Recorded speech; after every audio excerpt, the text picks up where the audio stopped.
ನಮಸ್ಕಾರ. ನಾವಿವಾಗ ಪೆಂಡುಲಮ್ಮಲ್ಲಿ S R no ನೋಡೋಣ. ನೀವು ಯಾವುದಾದ್ರೂ ಒಂದು ಕೆಲಸದ ಬಗ್ಗೆ ಅಂದ್ಕೊಳ್ಳಿ, ಅದು ಎಸ್ ಅಥವಾ ನೋನಾ ಅಂತ ಹೇಳಿಬಿಟ್ಟು ನಾವಿವಾಗ ಪೆಂಡುಲಮ್ಮಲ್ಲಿ ಚೆಕ್ ಮಾಡೋಣ.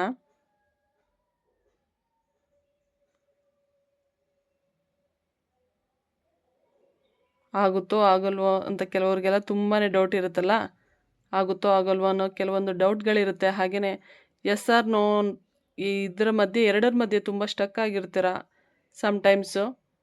ಯಾರ್ಯಾರಿವರೆಗೂ ಈ ವಿಡಿಯೋ ತಲುಪಿದೆಯೋ ಅವರಿಗೆಲ್ಲನೂ ಕೂಡ ಅನ್ವಯಿಸುತ್ತೆ.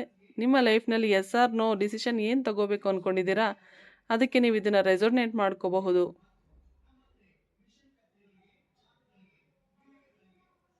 ದ ಆನ್ಸರ್ ಈಸ್ ನೋ ಅಂತ ಬರ್ತಾ ಇದೆ. ನೀವು ಚೆಕ್ ಮಾಡ್ಕೊಳ್ಳಿ ಏನು ವರ್ಕ್ ಮಾಡಬೇಕು ಅಂತ ಅಂದ್ಕೊಂಡಿದ್ದೀರಾ. ಹಾಗೆಯೇ ಅದರಿಂದ ಆಗುವಂತಹ ಅನಾನುಕೂಲಗಳು ಕೂಡ ನಿಮಗೆ ಇನ್ನು ಸ್ವಲ್ಪ ದಿನದಲ್ಲೇ ಗೊತ್ತಾಗುತ್ತೆ. Thank you so much. ಕೃಷ್ಣಾರ್ಪಣಮಸ್ತು.